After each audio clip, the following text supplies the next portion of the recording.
بسم اللہ الرحمن الرحیم۔ بیوی ہو تو ایسی۔ ایک بادشاہ محل کی چھت پر ٹہلنے چلا گیا۔ ٹہلتے ٹہلتے اس کی نظر محل کے نزدیک گھر کی چھت پر پڑی، جس پر ایک بہت خوبصورت عورت کپڑے سکھا رہی تھی۔ بادشاہ نے اپنی ایک باندی کو بلا کر پوچھا، کس کی بیوی ہے یہ؟ باندی نے کہا، بادشاہ سلامت، یہ آپ کے غلام فیروز کی بیوی ہے۔ بادشاہ نیچے اترا۔ بادشاہ پر اس عورت کے حسن و جمال کا سحر سا چھا گیا تھا۔ اس نے فیروز کو بلایا۔ فیروز حاضر ہوا تو بادشاہ نے کہا، فیروز، ہمارا ایک کام ہے۔ ہمارا یہ خط فلاں ملک کے بادشاہ کو دے آؤ اور اس کا جواب بھی ان سے لے کر آنا۔ فیروز اس خط کو لے کر گھر واپس آ گیا۔ خط کو اپنے تکیے کے نیچے رکھ دیا۔ سفر کا سامان تیار کیا، رات گھر میں گزاری اور صبح منزل مقصود پر روانہ ہو گیا، اس بات سے لا علم کہ بادشاہ نے اس کے ساتھ کیا چال چلی ہے۔ ادھر فیروز جیسے ہی نظروں سے اوجھل ہوا، بادشاہ چپکے سے فیروز کے گھر پہنچا اور آہستہ سے فیروز کے گھر کا دروازہ کھٹکھٹایا۔ فیروز کی بیوی نے پوچھا، کون ہے؟ بادشاہ نے کہا، میں بادشاہ ہوں، تمہارے شوہر کا مالک۔ تو اس نے دروازہ کھولا۔ بادشاہ اندر آ کر بیٹھ گیا۔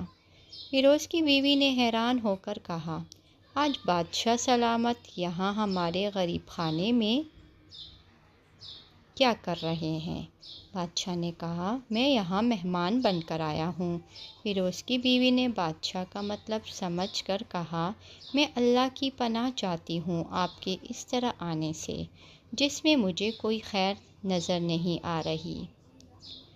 بادشاہ نے غصے میں کہا، اے لڑکی، کیا کہہ رہی ہو تم؟ شاید تم نے مجھے پہچانا نہیں۔ میں بادشاہ ہوں، تمہارے شوہر کا مالک۔ فیروز کی بیوی نے کہا، بادشاہ سلامت، میں جانتی ہوں کہ آپ ہی بادشاہ ہیں، لیکن بزرگ کہہ رہے ہیں، شیر کو اگرچہ جتنی بھی تیز بھوک لگی ہو، لیکن وہ مردار تو نہیں کھانا شروع کر دیتا۔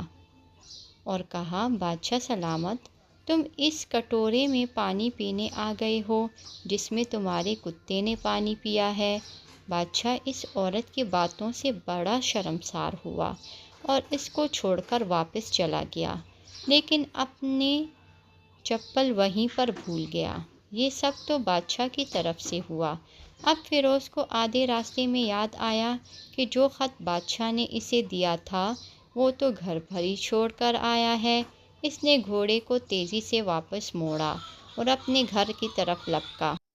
فیروز اپنے گھر پہنچا تو تکیے کے نیچے سے خط نکالتے وقت اس کی نظر پلنگ کے نیچے پڑے بادشاہ کے چپل پر پڑی، جو وہ جلدی میں بھول گیا تھا۔ فیروز کا سر چکرا کر رہ گیا اور وہ سمجھ گیا کہ بادشاہ نے اس کو سفر پر صرف اس لیے بھیجا تاکہ وہ اپنا مطلب پورا کر سکے۔ فیروز کسی کو کچھ بتائے بغیر چپ چاپ گھر سے نکلا۔ خط لے کر وہ چل پڑا اور کام ختم کرنے کے بعد بادشاہ کے پاس واپس آیا۔ خط لے کر وہ چل پڑا اور کام ختم کرنے کے بعد بادشاہ کے پاس واپس آیا تو بادشاہ نے انعام کے طور پر اسے 100 دینار دیے۔ فیروز دینار لے کر بازار گیا اور عورتوں کے استعمال کے قیمتی کپڑے اور کچھ تحائف بھی خرید دیے۔ گھر پہنچ کر بیوی کو سلام کیا اور کہا، چلو تمہارے میکے چلتے ہیں۔ بیوی نے پوچھا، یہ کیا ہے؟ کہا، بادشاہ نے انعام دیا ہے اور میں چاہتا ہوں کہ یہ پہن کر اپنے گھر والوں کو بھی دکھاؤ۔ بیوی، جیسے آپ چاہیں۔ بیوی تیار ہوئی اور اپنے والدین کے گھر اپنے شوہر کے ساتھ روانہ ہوئی۔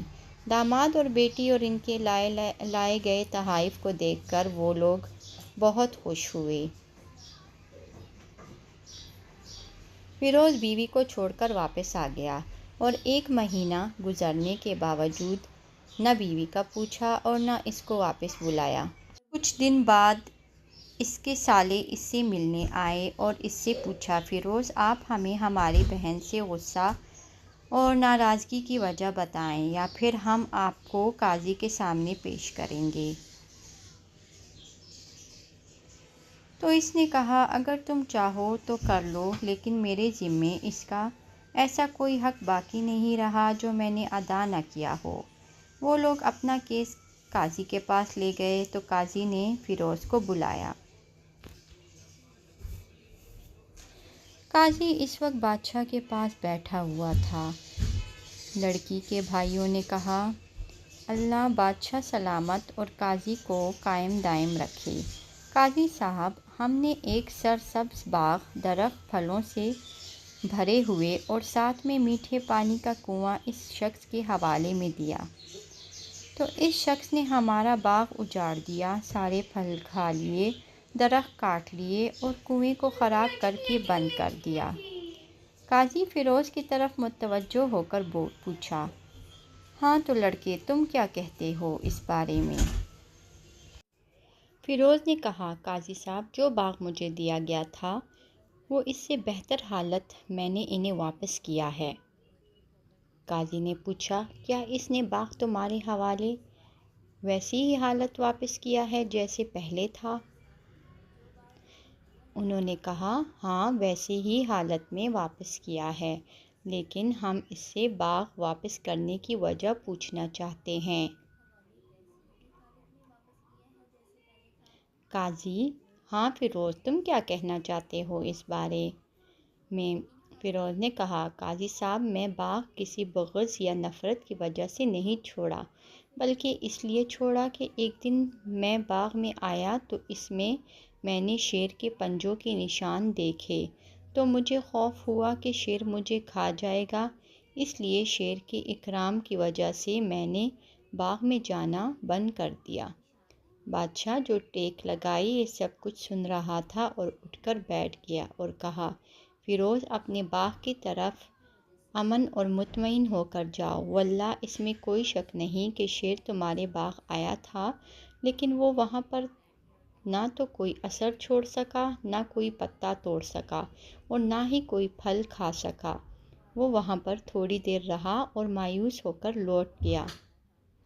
اور خدا کی قسم میں نے کبھی تمہارے جیسے باغ کے گرد لگے مضبوط دیواریں نہیں دیکھی۔ تو فیروز اپنے گھر لوٹ آیا اور اپنی بیوی کو بھی واپس لے آیا۔ نہ تو قاضی کو پتہ چلا اور نہ ہی کسی اور کو کہ ماجرا کیا تھا۔